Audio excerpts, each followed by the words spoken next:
welcome to our exclusive series, Creating Web Pages with HTML. This is episode 6, Tables. Today we're going to cover the table tag. Think of tables as structural units used to display tabular data in nice and neat columns and rows. This is a nice online example of a table. It shows my West Virginia Mountaineers football schedule. Notice the loss to Chris Pearson's Louisville Cardinals, but I digress. Anyway, a great way to visualize and prep for creating HTML tables is to use an Excel spreadsheet. Excel displays data cell by cell, row by row, and column by column. Tables give us an easy way to structure our data without having to worry about manually spacing everything out and keeping our alignment together. I usually type out my data into an Excel spreadsheet, then copy and paste the data into the table as I create it. If you don't have a spreadsheet program, no problem. Just use a sheet of paper and draw out the structure of your table you're going to create. Either way, it helps to see the structure before you code it. This is a simple table consisting of people's names and their websites that we are going to code. I put a border around the data to represent the area of the table. I also included column headings to let people know what the data underneath represents. This table will have 2 columns and 3 rows. Each row will have 2 cells or chunks of data. Before we code though, we need to see all of the tags involved in coding the structure of tables. We create HTML tables using the opening and closing table tags, the opening and closing TR tags, which stand for table row, and the opening and closing TD tags, which stand for table data. Notice the nesting structure of the table. The table tags surround the other tags, the TR tags surround the TD tags, and the TD tags surround the actual data that goes into the cells. If we coded this example, we would only see one row with one cell of table data in our browser.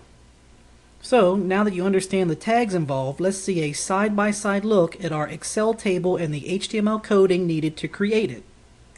Again, the table tags surround the other tags. Each row, which I color-coded to make it easier to understand, gets the opening and closing TR tags. Since we have 2 columns in this example, each row gets 2 TD tags, because each TD tag represents the data within each cell of each column. I think if you study this screen for a bit, you will quickly grasp how to structure basic tables. Hit pause now and let this information thoroughly sink in. Okay, now you're ready. Let's code this table's structure and content. Open up Notepad again and open your template.html file into it.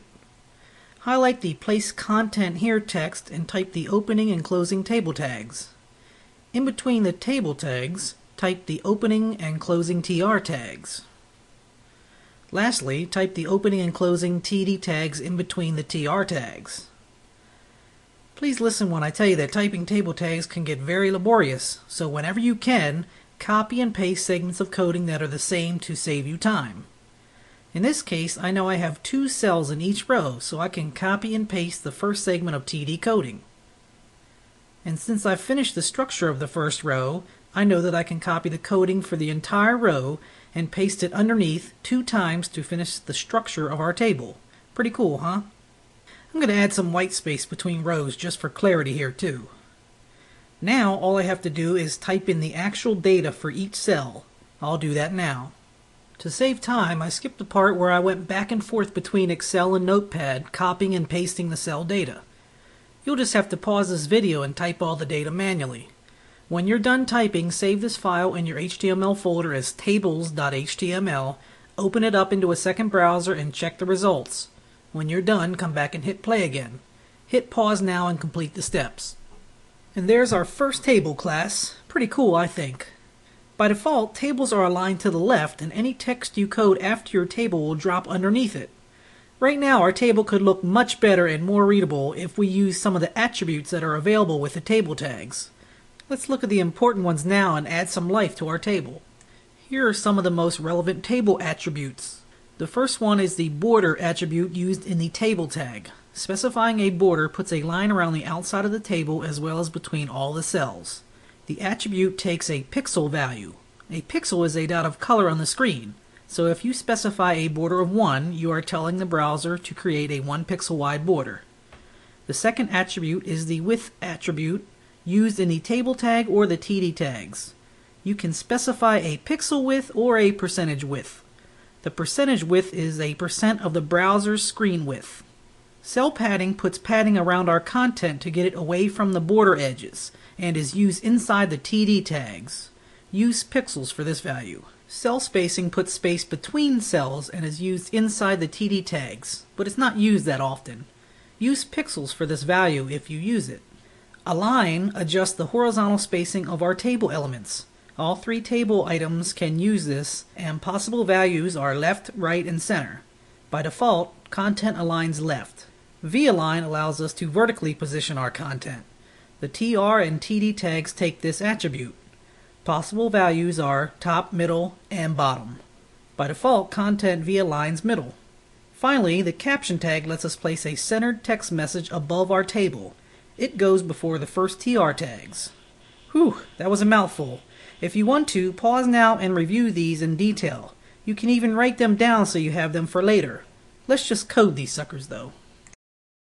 Go back to Notepad and add a border and width attribute to the table tag. Give the border a 1 pixel value and a 300 pixel width. Click after the starting table tag, hit enter, and type the caption tags with the text "people and their websites" between the tags. Save the file, go back into the second browser, hit the refresh button, and study the results. When you're done, come back and hit play again. Hit pause now and complete the steps. Check that out. Our table isn't crowded anymore since we added a width. Notice too the borders around our table and cells to further distinguish our data. The caption we added is outside of the border, but it's still part of the table. Too cool. One problem though, our text is too close to the border. We're going to address this using cell padding, and we'll throw in some cell spacing just to see what happens. Go back to our file in Notepad and inside the table tag add the cell padding and cell spacing attributes and put 10 for each value. Save the file, hit the refresh button in your second browser, and study the results. When you're done, come back and hit play again. Hit pause now and complete the steps. Notice how adding the cell padding attribute solved our text problem. The cell spacing attribute adds space between our cells, but quite frankly I don't like using it that much. Anyway, let's move on to alignment by coding the align and v-align attributes. If we wanted to center align the cells in the first row, we could align each cell individually, but HTML gives us the ability to put an align attribute inside the TR tag itself, which centers all of its cells. We're going to try this. Inside the first row's TR tag, type align equals quote center end of quote. Next comes the v-align attribute. It's hard to see this attribute in action unless we have an adjacent cell with more lines of text. Click in the first cell of the second row and add 2 break tags. Then type the text copy pro. In the second cell of that row, add the v-align equals top attribute. Don't worry, you'll see what happens in the browser. Resave your file, hit the refresh button in your second browser, and study the results. When you're done, come back and hit play again. Hit pause now and complete the steps. And look at that. Our text is centered in the first row, and the second cell of the second row is v-align top, unlike the rest of the cells that are v-align middle by default. Okay, let's go over one last thing before we quit today, the TH or table heading tags. Keep in mind you can use any of the tags you've learned in the other lessons inside tables. For example, you could make the text in the first row strong by adding 2 strong tags. Doing so and using the align center attribute for that row gives us a nice looking header row. Yet doing so requires too much coding, especially when the TH tag does all that by itself. Take out the align center attribute in the first row and change the TDs of the first row to THs. Resave and check out the results.